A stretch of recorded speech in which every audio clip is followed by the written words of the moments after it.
Another episode of 15 Minutes with. I'm super excited. I am here in Queen City, Charlotte, North Carolina, with my good friend, Workday architect, Workday change management, transformation, teacher turned tech guru herself, Kimberly Consevage. Kimberly, welcome. Haley, thanks for having me. Yes, I'm so glad you're here.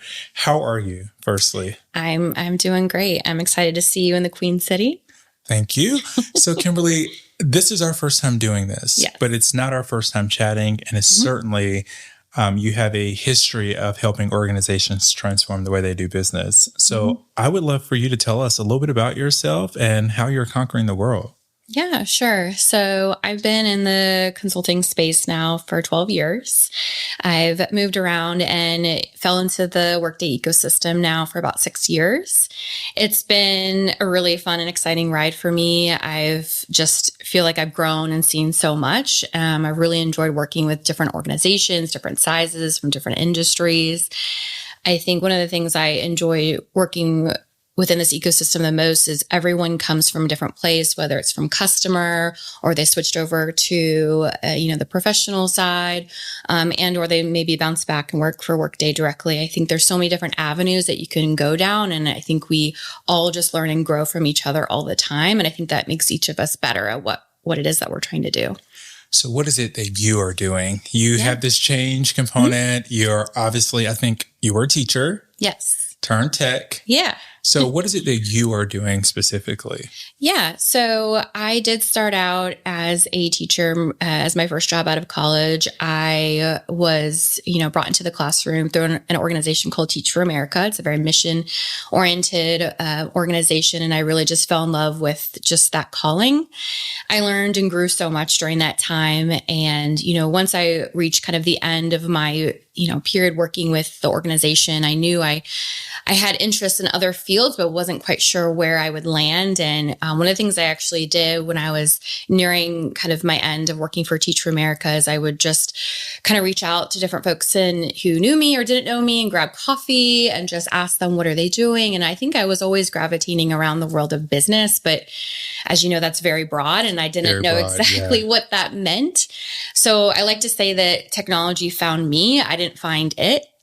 I got my first job at Accenture once I switched from the classroom, and I was, immediately put onto a large scale system implementation project. Over 100,000 employees were impacted by this implementation. And as I said, technology found me, and I just started absorbing and learning as much as I could, as quickly as I could. I love that. So a lot of organizations, especially, an organization of 100,000 employees, or even organizations of 1,000 employees, face this thing that many folks call change fatigue. How do you help them exercise change fitness versus change fatigue? Yeah, so definitely it's a little bit of an art, a little bit of a science. I think oftentimes in order to build a resilience, you have to have something to anchor to. I think a lot of times when customers, they get excited, this is going to be beneficial, and it will be in the end. But sometimes they don't do the necessary planning and vision exercises at the forefront. They kind of just dive right in. And I think if I had a magic wand and I could, tell customers before they really dive into the actual implementation piece, to spend a little bit more time at the forefront, really figuring out what are your goals? What's your vision for this? What do you want to get out of it? And I think that really speaks volumes throughout, because once you get into the thick of things with projects, it is easy to lose sight of what it is that you're trying to do. And everyone has various goals and ambitions, and, they're being pulled in different directions. But if you have nothing to anchor the whole team, the whole project back to, then it's easy just to go sideways and easy to kind of lose sight of that big goal. The other thing with change fatigue is, I know easier said than done, but a lot of organizations, when they're thinking about a digital transformation, oftentimes that change is not done in a silo. They're undergoing other things that they want to change about their organization, and that list is endless. It could be really any number of things. And I think it's truly important for organizations just to be very mindful and considerate of what they're going to be putting the organization through during that same time period.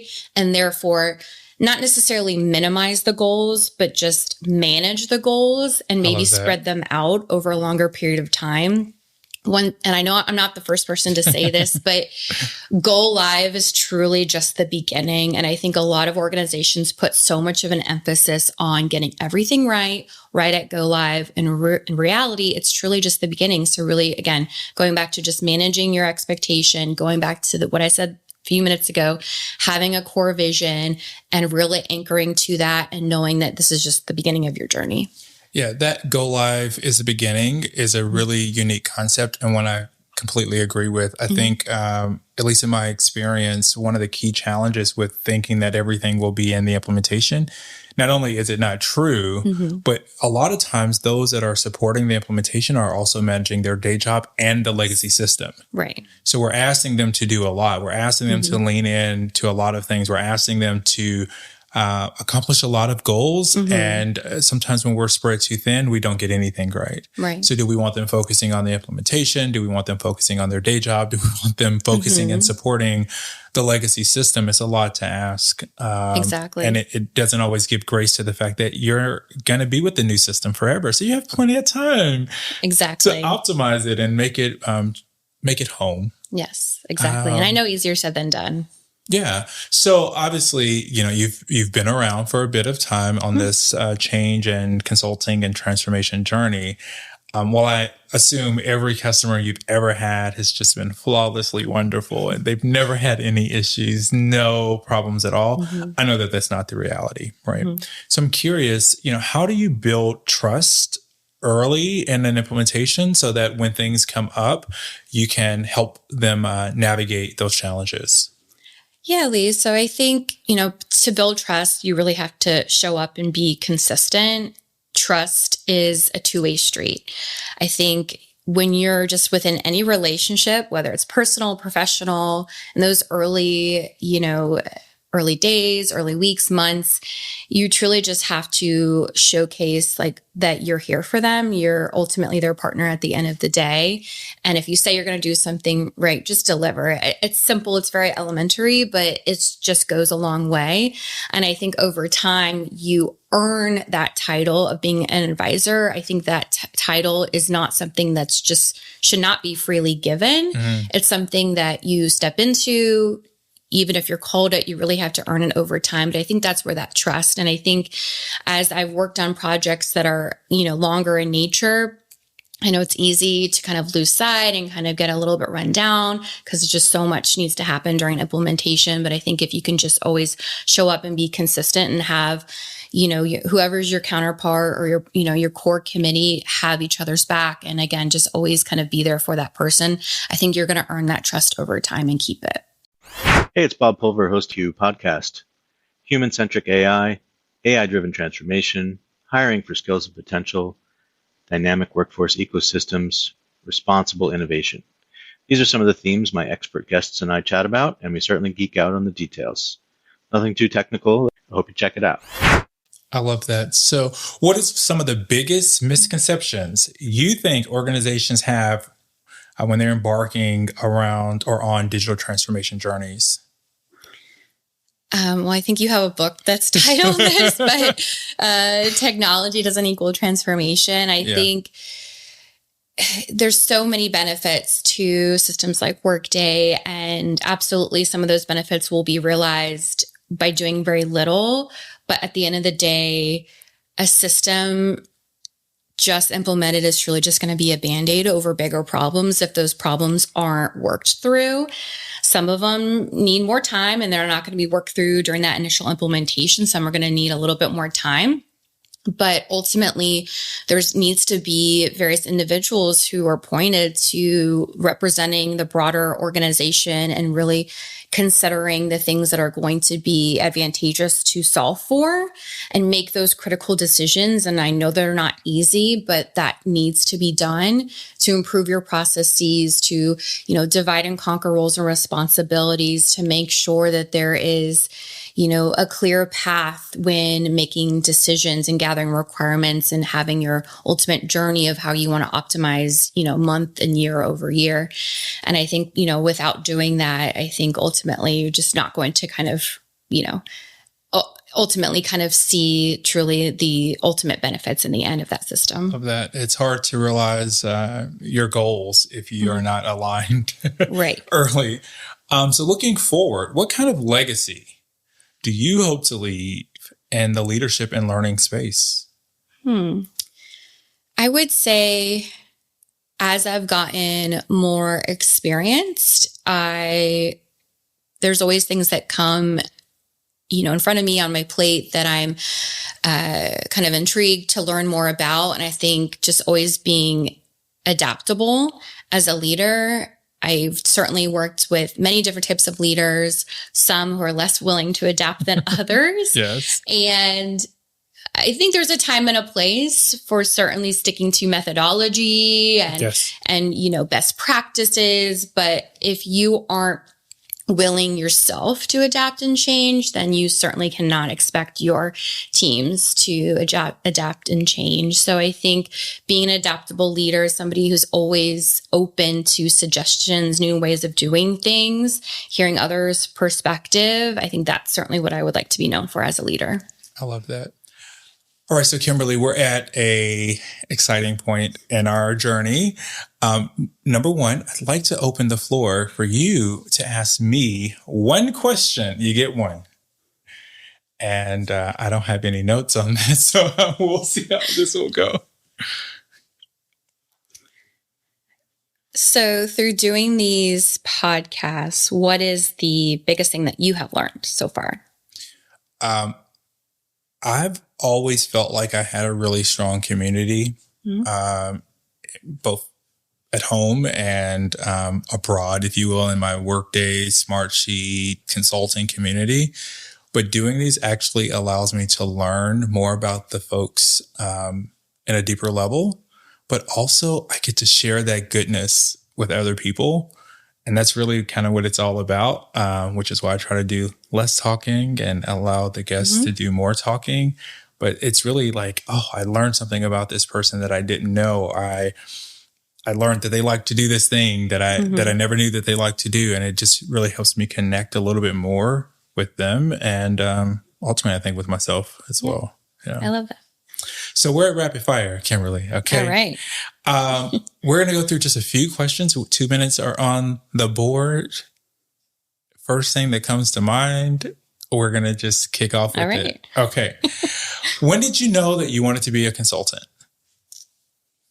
Well, I said this earlier, is when I was nearing the end of my time with Teach for America, and I had a little inkling of what I wanted to do, but ultimately I just started getting coffee with anyone who would get coffee with me. And I just started picking their brain about what they do and, what does their day-to-day look like? And yeah, I just kind of, consulting kind of fell into my path. And I said, I want to try that. That sounds really interesting and a good way to learn. And project-based work, I think in particular, was really intriguing to me. So that's how I came into it. If your life was a movie, what would the tagline be?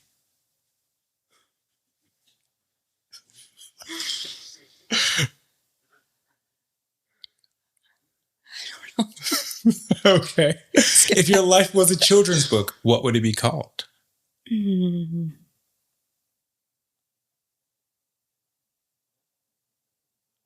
Kimberly, you have two. All right. Just keep going. All right. If you were a superhero, what would your power be? Ooh, to fly. Okay. I knew that one. Okay. To all fly. Right. What's something you've learned in the past week?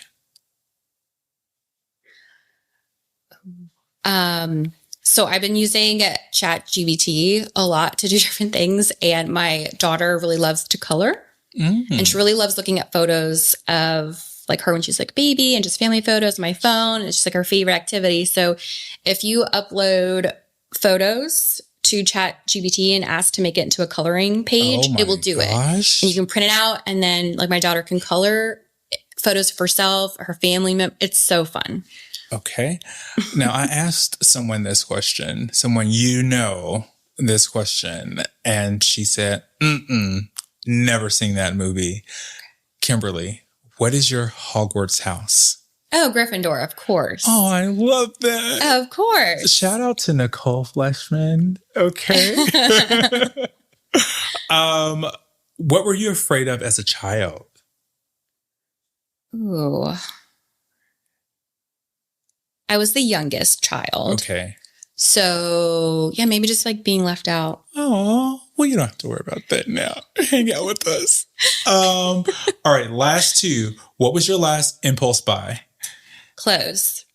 Does Matt know about this? Yes. I've got him some nice things for Father's Day recently. Oh, okay. Shout out to Matt. He's a consultant as well. He is. Yep.